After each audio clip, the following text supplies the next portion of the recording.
Merhaba arkadaşlar, kanalımıza hoş geldiniz. Bugün sizlerle Türk televizyon dünyasının genç yaşta parlayan yıldızlarından biri olan Afra Saraçoğlu hakkında özel ve akıcı bir metinle karşınızdayız.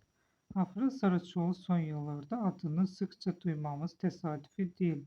Onu farklı kılan şey sadece güzelliği ya da ekran enerjisi değil, aynı zamanda doğal oyunculuğu ve sahiciliği. Kendi sözleriyle kendim olmaktan vazgeçmediğim sürece doğru yolda olduğumu hissediyorum. Bu cümle onun kariyer yaklaşımını çok net anlatıyor. Genç yaşta oyunculuğa adım atan Afra Saraçoğlu kısa sürede dikkat çekmeyi başardı. İlk projelerinden bile ekran karşısında rahat ve doğal bir duruş sergiledi.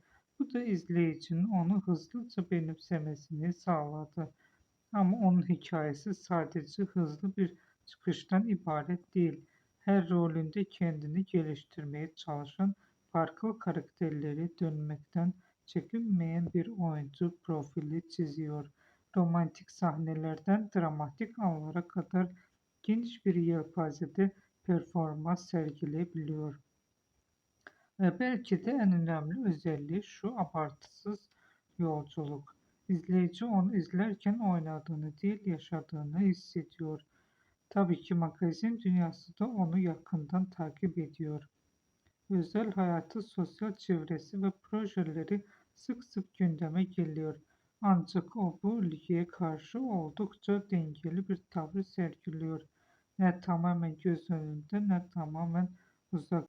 Kendi çizgisinde ilerliyor. Peki onu bu kadar konuşulur yapan ne? Belki de doğallığı, belki de genç yaşa rağmen gösterdiği profesyonellik ya da izleyiciyle kurduğu o samimi bağ. Bugün geldiği noktada Afra Saraçoğlu sadece Türkiye'de değil, yurt dışında da dikkat çeken bir isim haline gelmiş durumda. Dizileri farklı ülkelerde izleniyor. Hayran kitlesi her geçen gün büyüyor. Ama hala en merak edilen soru şu: sırada ne var? Daha büyük projeler mi, uluslararası yapımlar mı? Yoksa tamamen farklı bir rol mü? Zaman gösterecek. Ama kesin olan bir şey var: Afra Saraçoğlu ismi uzun süre gündemde kalmaya devam edecek. Kanalıma abone olmayı ve videoyu beğenmeyi unutmayın. Bir sonraki videoda görüşmek üzere.